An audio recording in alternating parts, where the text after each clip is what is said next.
नमस्कार दोस्तों, कैसे हैं आप लोग? आशा करता हूं कि आप सभी स्वस्थ होंगे। तो हमने पिछले लेक्चर के अंदर ये बात की थी कि हम लोग एमपीपीएससी की प्रारंभिक परीक्षा में यूनिट 5A, यूनिट 6 और यूनिट 10 को कंप्लीट करेंगे और प्रत्येक यूनिट का जो भी टॉपिक होगा उसे पढ़ने का जो तरीका है हमारा, जो हमने पिछले वीडियो के अंदर डिस्कस किया था कि हम उस टॉपिक से रिलेटेड जितने भी यूपीएससी के अंदर अलग अलग राज्य लोक सेवा आयोग की परीक्षा के अंतर्गत जो भी सवाल पूछे गए हैं, पहले उसके बारे में चर्चा करेंगे और उसके बाद उस टॉपिक से कौन से संभावित सवाल बन सकते हैं उसके बारे में चर्चा करेंगे और व्याख्या सहित। और दूसरी बात कि ये जो भी वीडियो होगी, इसकी जो भी स्लाइड आप लोग देखेंगे पीपीटी के अंदर, वो आपको पीडीएफ के रूप में टेलीग्राम चैनल पर मिल जाएगी और उस टेलीग्राम चैनल का लिंक आप लोगों को इस वीडियो के डिस्क्रिप्शन में सेंड करूंगा। लेकिन वो पीपीटी आपको, पीपीटी की जो पीडीएफ है वो अगले दिन मिला करेगी। और आप में से जिन भी लोगों ने मेरे वीडियो को लाइक किया था, पिछले वीडियो को लाइक किया था और अपना प्यार दिया था, तो आशा करूंगा कि आप लोग इसी तरीके से अपना प्यार, अपना सहयोग मुझे देंगे ताकि मेरे अंदर भी वो उत्साह बना रहे कि मैं लेक्चर कंटिन्यू बनाता रहूं और आप लोगों की तैयारी में कुछ मदद कर सकूं। अन्यथा जब उस तरीके से प्यार नहीं मिलता या सहयोग नहीं मिलता, फिर एक वक्त के बाद ऐसा लगता है कि यार चलो रहने दो। चलो, आज हम लोग भारत शासन अधिनियम, जिसे मॉन्टेग्यू चेम्सफोर्ड सुधार अधिनियम भी कहते हैं, उसके पहले लेक्चर पर बात कर रहे हैं। और यहाँ पर हम लोग आज का जो लेक्चर होगा वो प्रीवियस ईयर क्वेश्चन, यानी पिछले वर्षों में यूपीएससी में, स्टेट पीएससी में जो सवाल पूछे गए हैं उन पर होगा और साथ में उस सवाल के उत्तर के साथ उसकी व्याख्या के बारे में चर्चा करेंगे। और जो अगला लेक्चर होगा, जो कि संडे को होगा, उसमें हम लोग इस अधिनियम यानी 1919 के अधिनियम के संभावित प्रश्नों और व्याख्या के साथ उसकी चर्चा करेंगे। शुरुआत करते हैं। पहला सवाल, ये सब आप लोग जानते हैं कि मेरे बारे में तो बेसिक जानकारी है। तो मेरा नाम राहुल गोयल है, सामान्यतः मुझे गोयल सर के नाम से जाना जाता है। चलो, बिना टाइम वेस्ट किए पहले सवाल पर आते हैं। छत्तीसगढ़ लोक सेवा आयोग में 2011 से सवाल पूछा गया था कि 20 अगस्त 1917 के सुधारों की घोषणा को जाना जाता है।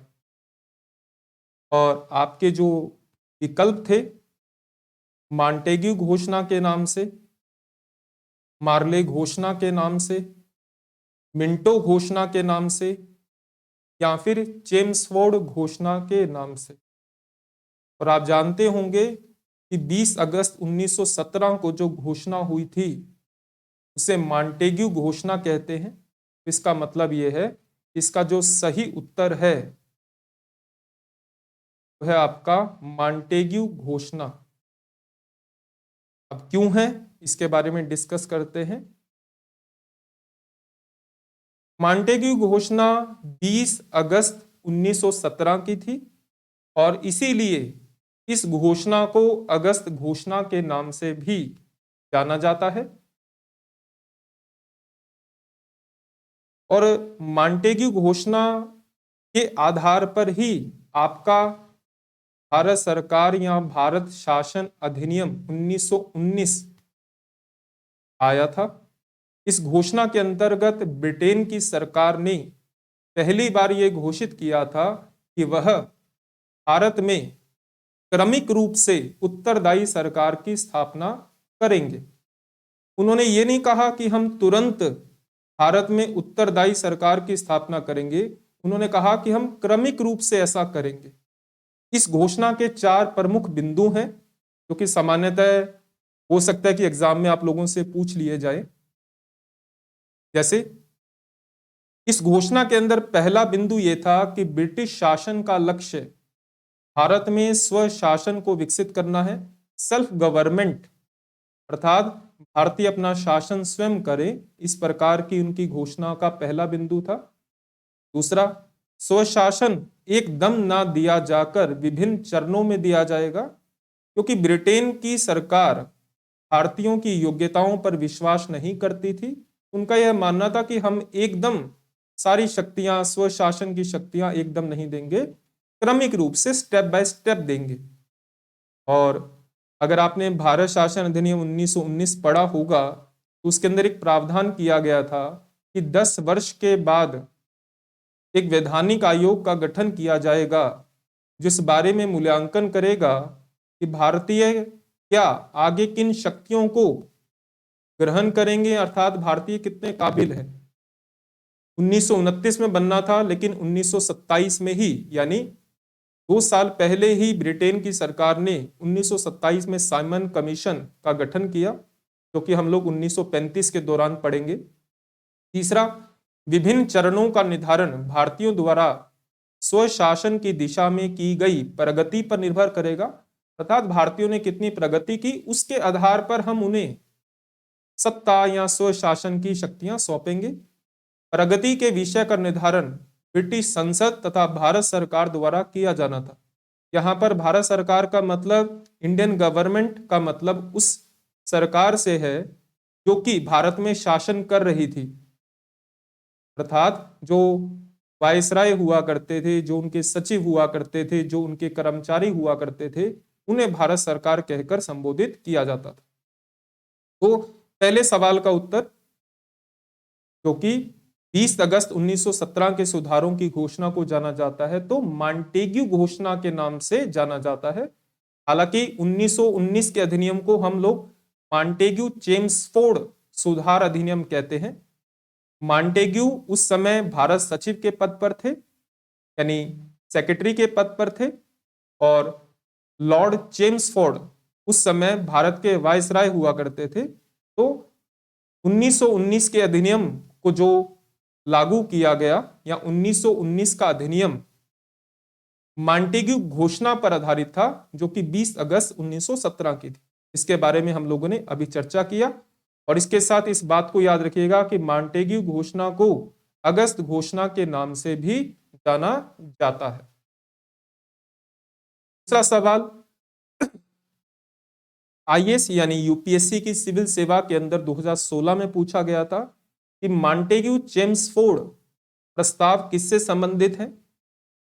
सामाजिक सुधार, शैक्षणिक सुधार, पुलिस प्रशासन में सुधार और संवैधानिक सुधार। आप जानते हैं कि इसका सही उत्तर है संवैधानिक सुधार, क्योंकि भारत शासन अधिनियम 1919 इसका उद्देश्य भारत में क्रमिक रूप से उत्तरदायी सरकार की स्थापना करना था, जो कि एक प्रकार के संवैधानिक सुधार थे। तीसरा सवाल, जो कि झारखंड के अंदर झारखंड लोक सेवा आयोग के अंतर्गत 2011 में और बिहार लोक सेवा आयोग में भी 2011 में पूछा गया कि मॉन्टेग्यू चेम्सफोर्ड की रिपोर्ट किस अधिनियम का आधार बनी? तो 1919, 1919, 1935 और 1947। ये उत्तर आपके लिए, ये सवाल आपके लिए बहुत आसान है, क्योंकि हम लोग पढ़ चुके हैं कि मॉन्टेग्यू चेम्सफोर्ड सुधार अधिनियमों को ही भारत सरकार अधिनियम 1919 के नाम से जाना जाता है। भारत शासन अधिनियम 1919 के बारे में कुछ प्रमुख बातें जो आप लोगों को जाननी चाहिए।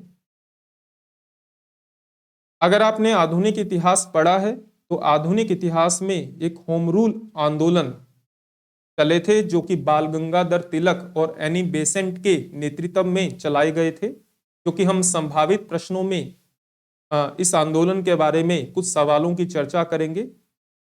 होम रूल आंदोलन का जो मुख्य उद्देश्य था वो था सेल्फ गवर्नमेंट, स्वशासन।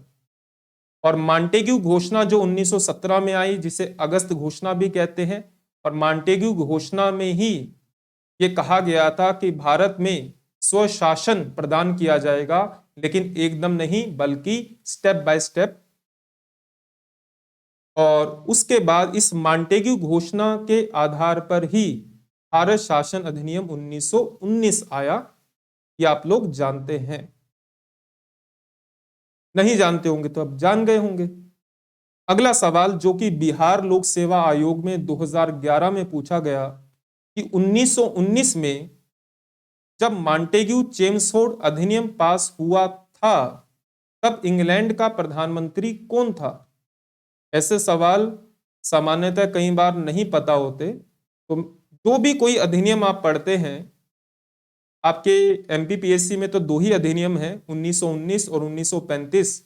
जब भी आप कोई अधिनियम पढ़ें, इस बारे में विशेष ध्यान रखें कि उस अधिनियम के समय ब्रिटेन के अंदर प्रधानमंत्री कौन थे। तो आपके विकल्प हैं Lord George, George Hamilton, Sir Samuel Hoare और लॉर्ड सैलिसबरी। इसका सही उत्तर है लॉर्ड जॉर्ज। ये 1919 जब अधिनियम पास हुआ था, इस समय ब्रिटिश प्रधानमंत्री हुआ करते थे। कुछ बातें, मॉन्टेग्यू चेम्सफोर्ड सुधार, इसमें से इस समय भारत के सचिव कौन थे, मॉन्टेग्यू थे। भारत के वायसराय कौन थे, लॉर्ड चेम्सफोर्ड थे। और ब्रिटिश प्रधानमंत्री थे डेविड लॉयड जॉर्ज।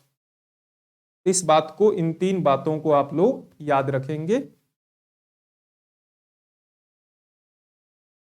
अगला सवाल, अगले सवाल से पहले पिछली बार वीडियो बहुत सारे लोगों ने देखा था, लेकिन सबने लाइक नहीं किया, सबने कमेंट नहीं किया। अगर आपको वीडियो पसंद नहीं आया तो एटलीस्ट इस लाइक कीजिए, ठीक है, अच्छा लगता है।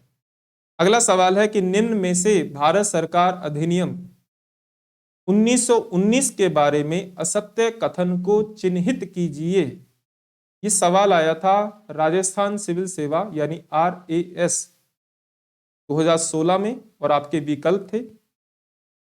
यह अधिनियम मार्ले मिंटो सुधार अधिनियम के नाम से भी जाना जाता है। इस अधिनियम में केंद्रीय एवं प्रांतीय विषयों को अलग कर दिया गया था। भारत सरकार अधिनियम 1919-1921 में लागू हुआ। इस समय भारत के राज्य सचिव मॉन्टेग्यू थे और भारत के वायसराय लॉर्ड चेम्सफोर्ड थे। आसान सवाल था, इसमें कोई भी दुविधा नहीं है।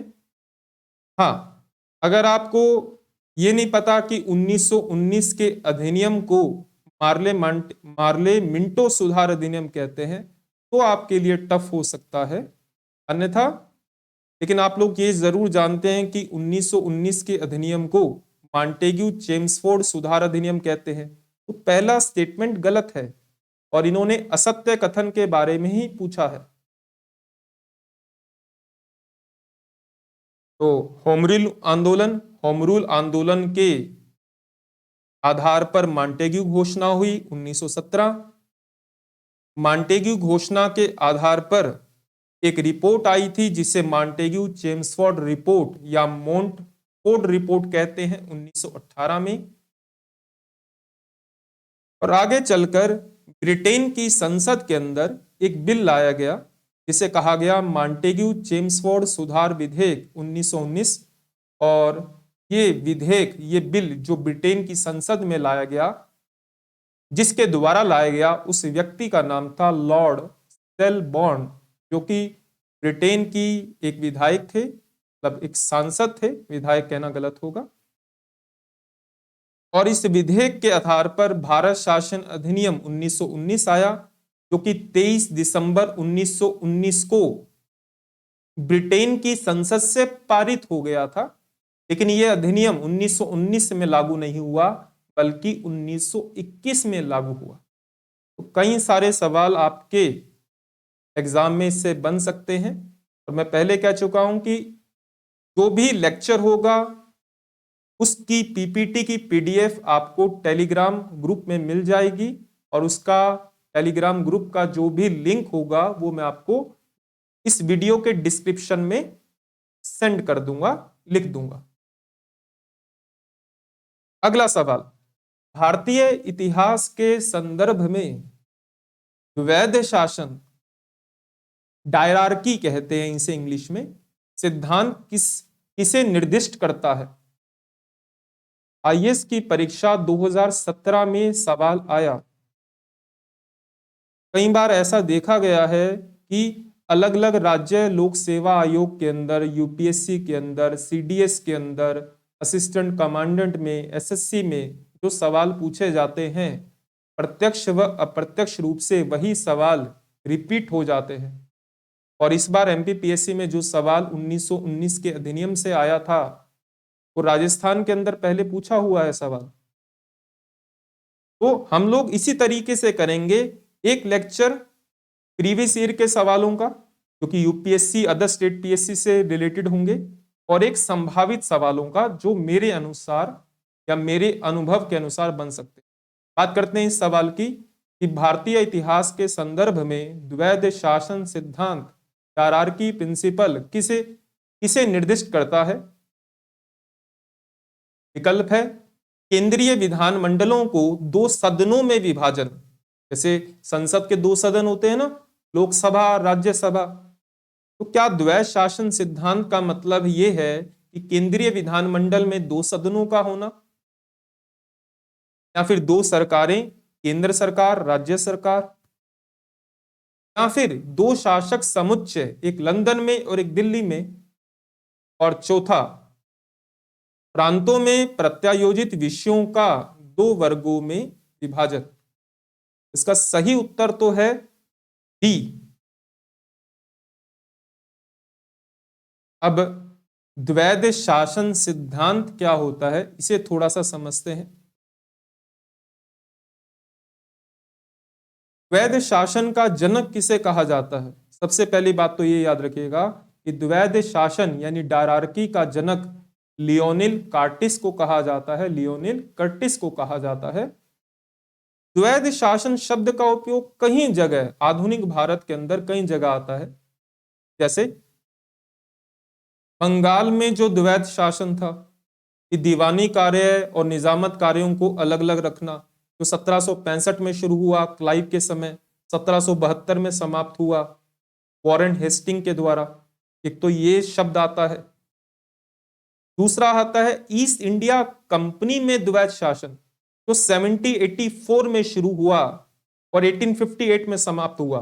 1784 में बोर्ड ऑफ कंट्रोल की स्थापना हुई थी और ईस्ट इंडिया कंपनी का शासन बोर्ड ऑफ डायरेक्टर के द्वारा पहले चलाया जाता था, लेकिन क्योंकि 1784 में बोर्ड ऑफ कंट्रोल बन गया था, तो 1784 से लेकर 1858 तक ईस्ट इंडिया कंपनी के शासन में 2 लोग भागीदार हुआ करते थे। एक ऑफ बोर्ड ऑफ डायरेक्टर, जिसे कोर्ट ऑफ डायरेक्टर भी कहा जाता है, दूसरा बोर्ड ऑफ कंट्रोल, एक ये शब्द होता है। तीसरा, प्रांतों में द्वैध शासन। तो जब भी आपसे पूछा जाए द्वैध शासन तो सामान्यतः इसका मतलब प्रांतों में द्वैध शासन से होता है, जो कि 1919 के अधिनियम से शुरू हुआ और 1935 के अधिनियम में समाप्त हुआ। अब प्रांतों में द्वैध शासन क्या है ये हम लोग अगली स्लाइड में समझेंगे। एक केंद्र में द्वैध शासन भी आया था, 1935 के अधिनियम की विशेषता थी, हालांकि वह प्रावधान लागू नहीं हो पाया था। तो 2-3 बातें हैं। द्वैध शासन का जनक किसे कहते हैं? लियोनिल कार्टिस को कहते हैं। एक बंगाल का द्वैध शासन है, एक ईस्ट इंडिया कंपनी का द्वैध शासन है, एक प्रांतों में द्वैध शासन है और एक केंद्र में द्वैध शासन है। लेकिन यहां पर द्वैध शासन की बात हो रही है तो यहां पर प्रांतों में द्वैध शासन से मतलब है,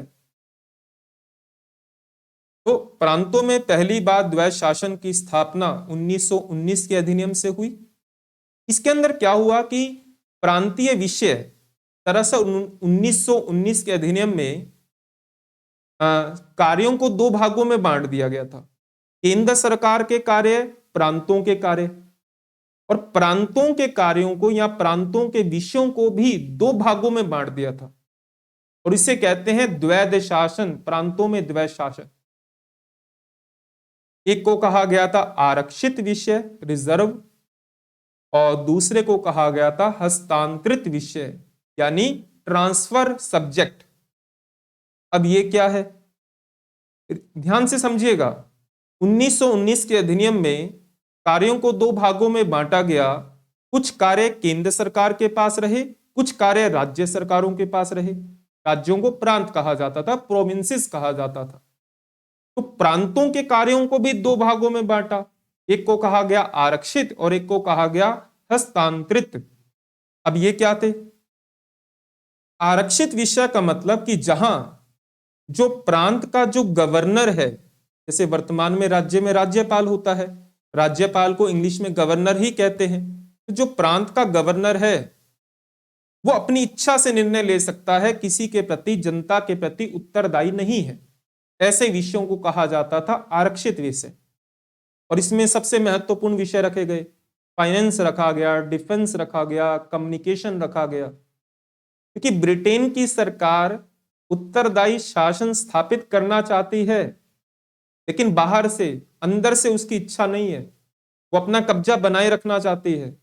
अपने दिल पर पत्थर रखकर उन्होंने प्रांतों को काम दिए, प्रांतों के विषय दिए, लेकिन क्या किया? उसमें भी छल कपट किया। वो अभी मूवी आई है ना पुष्पा, जिसके अंदर कहता है कि मैं झुकेगा नहीं। ब्रिटेन की सरकार की भी थी कि मैं झुकेगा नहीं, उन्होंने दे दिया, लेकिन उसके अंदर भी छल कपट किया कि प्रांतों के विषयों को दो भागों में बांट दिया। एक आरक्षित विषय जो कि महत्वपूर्ण विषय थे, जहां प्रांत का जो गवर्नर है वो जनता के प्रति उत्तरदायी ही नहीं है, क्योंकि प्रांत का गवर्नर किसके प्रति उत्तरदायी है? वायसराय के प्रति। और वायसराय किसके प्रति उत्तरदायी है? ब्रिटेन के संसद के प्रति। और हस्तांतरित विषयों में क्या कहा गया? ये ऐसे विषय हैं जहां पर विधान परिषद के प्रति उत्तरदायी मंत्रियों की सहायता से गवर्नर काम करेगा। हस्तांतरित विषयों में गवर्नर को जनता के प्रति उत्तरदायी बनाया गया।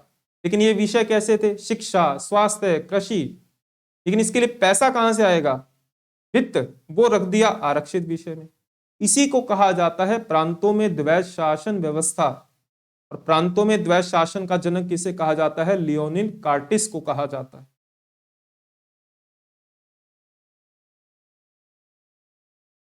तो इस तरीके से हुआ था कि केंद्र एवं प्रांतों के कार्यों को विभाजित किया गया, केंद्रीय और प्रांतीय विषय। प्रांतीय विषयों को दो भागों में बांटा गया, आरक्षित और हस्तांतरित विषय।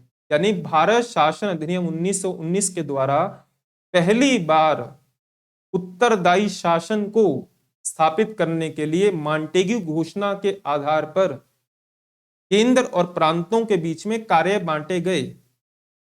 और प्रांतों के कार्यों को भी या प्रांतों के विषयों को भी दो भागों में बांटा गया, आरक्षित और हस्तांतरित। इस व्यवस्था को कहते हैं प्रांतों में द्वैध शासन, दोहरा शासन। चलो अब आते हैं अगले सवाल के ऊपर। 1919 के भारत शासन अधिनियम की निम्नलिखित में से कौन सी प्रमुख विशेषता या विशेषताएं हैं? सवाल पूछा गया है आईएएस की परीक्षा 2012 में। सवाल थोड़ा टफ रहा होगा। पहला, प्रांतों की कार्यकारिणी सरकार में द्वैध शासन की व्यवस्था। मुसलमानों के लिए पृथक सांप्रदायिक निर्वाचन मंडलों की व्यवस्था। और केंद्र द्वारा प्रांतों की विधायी शक्ति का हस्तांतरण। और आपके विकल्प हैं,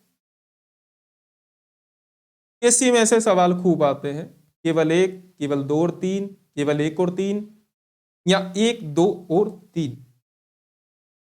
सबसे पहली बात, जब इस प्रकार के कोई भी सवाल आते हैं तो आपको सही विकल्प की जगह कौन सा विकल्प आपको गलत नजर आ रहा है उसका चयन कीजिए। जैसे दूसरा विकल्प, मुसलमानों के लिए पृथक सांप्रदायिक निर्वाचन मंडलों की व्यवस्था, ये 1919 के अधिनियम की विशेषता है ही नहीं, ये 1909 अधिनियम की विशेषता है। लॉर्ड मिंटो को सांप्रदायिक निर्वाचन प्रणाली का जनक कहते हैं। सबसे पहले तो दो दो हटा दो, जहां जहां दो है, तो ये हट गया और ये हट गया। अब बचा ए और सी में से चुनना है। ये आप लोगों ने पढ़ लिया कि प्रांतों की कार्यकारिणी सरकार में द्वैध शासन की व्यवस्था, आरक्षित हस्तांतरित विषय। इसका मतलब कथन एक सही है, केंद्र द्वारा प्रांतों को विधायी शक्ति का हस्तांतरण। ये भी सही है कि केंद्र और राज्यों के बीच में कार्यों को बांटा गया। तो आपका सही उत्तर क्या है? आपका सही उत्तर है सी, केवल 1 और 3, दूसरा गलत है और 1 और 3 सही है। यूपीएससी का सवाल है, टफ तो होगा ही। अगला सवाल, प्रांतों में द्वैध शासन प्रणाली किस अधिनियम के अंतर्गत लागू की गई थी? उत्तर प्रदेश लोक सेवा आयोग 2004 और 2005 दो बार पूछा गया और इस सवाल का उत्तर आप लोग जानते हैं। 1892 बिल्कुल नहीं, 1909 बिल्कुल नहीं, 1919 यही सही उत्तर है और 1935। उत्तर क्या है? प्रांतों में द्वैध शासन अर्थात प्रांतों के विषयों को दो भागों में बांटा, आरक्षित, हस्तांतरित। प्रांतों में द्वैध शासन का जनक किसे कहते हैं? लियोनिल कार्टिस को कहते हैं। द्वैध शासन के बारे में कंपनी का क्या है, बंगाल का क्या है, ये हम लोग पढ़ चुके हैं। अगला, भारतीय विधान पालिका प्रथम बार द्विसदनीय बनाई गई। उत्तर प्रदेश लोक सेवा आयोग 2008। आपके उप विकल्प हैं 1892, 1909, 1919, 1935।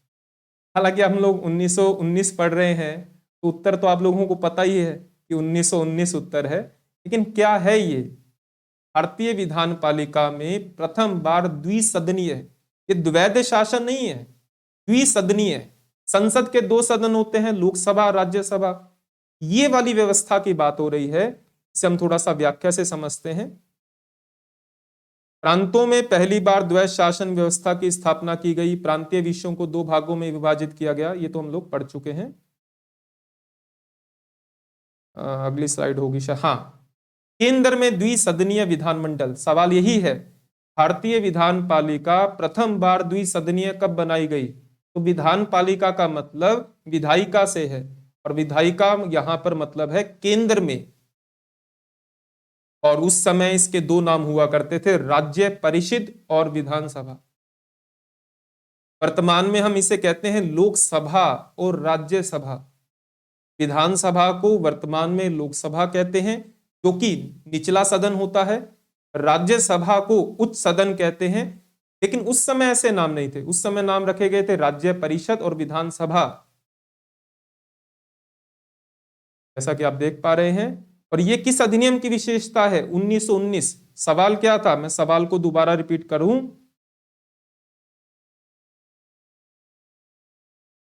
भारतीय विधान पालिका प्रथम बार द्विसदनीय बनाई गई। भारतीय विधान पालिका यानी केंद्र की विधायिका को 2 सदन वाला कब बनाया गया? तो 1919।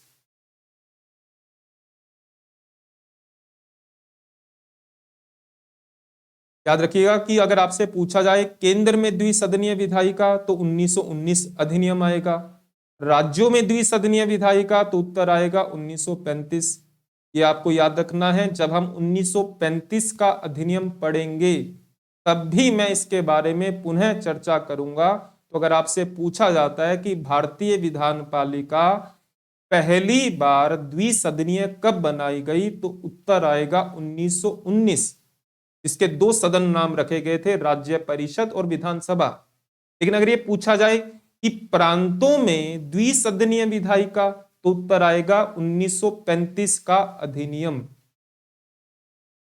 तो 2 कंसेप्ट हैं, दिमाग में क्लैरिटी रखनी है, द्वैध शासन और द्विसदनीय विधायिका। द्वैध शासन का मतलब 2 लोगों का शासन और द्विसदनीय विधायिका का मतलब कि विधायिका के 2 सदन। तो अगर आपसे पूछा जाए कि प्रांतों में द्वैध शासन तो 1919, प्रांतीय विषयों को 2 भागों में बांटा, आरक्षित, हस्तांतरित, तो प्रांतों में द्वैध शासन 1919। केंद्र में द्वैध शासन पूछा जाए तो 1935, लेकिन यह प्रावधान लागू नहीं हो पाया। द्विसदनीय विधायिका, केंद्र में द्विसदनीय विधायिका, 2 सदन 1919 राज्य परिषद और विधानसभा, और प्रांतों में द्विसदनीय विधायिका पूछेगा तो 1935। अपने दिमाग में क्लैरिटी रखिएगा, अन्यथा फिर आप कहेंगे कि सर आता हुआ सवाल गलत हो गया, कंफ्यूजन में। ऐसा नहीं होना चाहिए। अगला सवाल, भारत सरकार अधिनियम 1919 में निम्नलिखित में से किसको स्पष्ट रूप से परिभाषित किया गया था? आईएएस में 2015 में पूछा गया ये सवाल।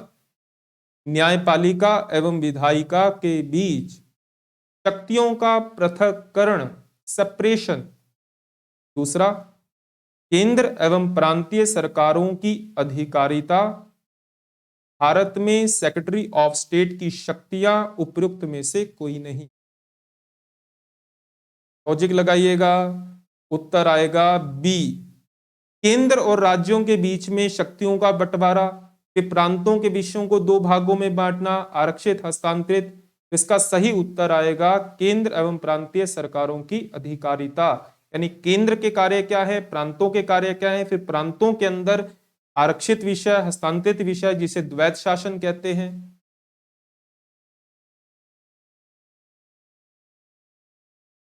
जैसा आप देख पा रहे हैं कि केंद्र एवं प्रांतों के मध्य कार्यों का पहली बार विभाजन किया गया, केंद्रीय एवं प्रांतीय विषय। प्रांतीय विषयों को 2 भागों में बांटा गया, आरक्षित, हस्तांतरित। ये जो पहला वाला बिंदु है ये पूछा गया आपके सवाल में। अगला सवाल, केंद्रीय विधानसभा का या के निम्नलिखित में से कौन सा या कौन से निर्वाचन भारत शासन अधिनियम 1919 के तहत हुए? ये सवाल इस बार एमपीपीएससी की 2020 की मुख्य परीक्षा में पूछा गया, लेकिन राजस्थान के अंदर ये 2018 में ही पूछा गया था। विकल्प क्या है? 1926, 1937, 1945। और विकल्प क्या है? केवल ए, बी और सी, ए और सी, ए बी सी। अर्थात जो केंद्रीय विधानसभा है के चुनाव, कौन से चुनाव भारत शासन अधिनियम 1919 के तहत हुए? इसका सही उत्तर क्या है? तो इसका सही उत्तर है ए और सी। क्योंकि जो 1937 के चुनाव हुए थे ये हुए थे 1935 के अधिनियम के तहत, लेकिन 1926 और 1945 के केंद्रीय विधानसभा के चुनाव 1919 अधिनियम के तहत हुए थे। और 1937 के जो चुनाव थे, जो प्रांतीय विधानसभा के चुनाव थे, ऊपर क्या है? केंद्रीय विधानसभा। तो केंद्रीय विधानसभा के चुनाव 1919 के अधिनियम के तहत 1926 में भी हुए और 1945 में। याद रखिएगा कि भारत शासन अधिनियम 1919 के तहत केंद्रीय विधानसभा के जो चुनाव हुए 1923 में भी हुए, 1926 में भी हुए, 1930 में भी हुए, 1934 में भी हुए और 1945 में हुए। लेकिन 1937 में प्रांतीय विधानसभा के जो चुनाव हुए थे वो भारत शासन अधिनियम 1935 के तहत हुए। और अगला सवाल यही है एमपीपीएससी का सवाल, भारत शासन अधिनियम 1919 के अंतर्गत भारतीय विधायिका यानी केंद्रीय विधानसभा का अंतिम निर्वाचन किस वर्ष हुआ? सवाल की प्रकृति को बदल दिया। इसका सही उत्तर क्या है? 1945। हमने पढ़ लिया है पहले। अगला सवाल ये आया एसएससी स्टाफ सिलेक्शन कमीशन 2014। निम्नलिखित में से किस अधिनियम में नियंत्रक महालेखा परीक्षक नामक पद का सुझाव दिया गया? आपके विकल्प हैं 1909, 1919, 1935, 1947। क्योंकि हम लोग 1919 का अधिनियम पढ़ रहे हैं तो उत्तर आपके पास है, लेकिन इसके बारे में कुछ जानकारी। महालेखाकार का जो कार्यालय है पहली बार 1858 में बना। 1860 में पहले महालेखाकार नियुक्त हुए जिनका नाम था सर एडवर्ड ड्रमंड। 1866 में इसका नाम बदलकर कर दिया नियंत्रक महालेखा परीक्षक, और 1884 में कर दिया भारत के नियंत्रक महालेखा परीक्षक। और 1919 के अधिनियम के द्वारा इस पद को कानूनी दर्जा दिया गया। आगे चलकर 1935 के अधिनियम में कहा गया कि प्रांतों के अंदर भी महालेखा परीक्षक होंगे। और आजादी के समय भारत का पहला जो कैग था नियंत्रक एवं महालेखा परीक्षक, इसका उल्लेख भारतीय संविधान के आर्टिकल 148 में है। नियंत्रक एवं महालेखा परीक्षक के प्रावधान अनुच्छेद 148 से 151 तक है, लेकिन पद का उल्लेख आर्टिकल 148 में है। तो आजादी के समय जो भारत के पहले कैग बने उनका नाम था सर मोनरो स्टेक। कितने सवाल आपके भारत शासन अधिनियम 1919 से आए हैं? अगला जो लेक्चर होगा वो होगा संडे को, और जिसमें हम लोग भारत शासन अधिनियम 1919 से क्या संभावित सवाल बन सकते हैं उसकी चर्चा करेंगे व्याख्या के साथ। और मेरा ये मानना है कि अगर आपने इन दोनों लेक्चर को अच्छे से तैयार कर लिया, समझ लिया, तो 1919 अधिनियम से कोई भी सवाल आएगा किसी भी स्टेट पीएससी में एग्जाम में, आपका वो सवाल गलत नहीं होगा। ठीक। लेकिन अगर आप चाहते हैं कि मैं इसी तरीके से मेहनत करूं तो आपका सहयोग आवश्यक होगा। अगर आपको वीडियो पसंद आए तो लाइक कीजिए, पसंद ना आए तो डिसलाइक कीजिए, अगर बहुत अच्छा लगे तो कमेंट कीजिए। ठीक है, तो थैंक यू।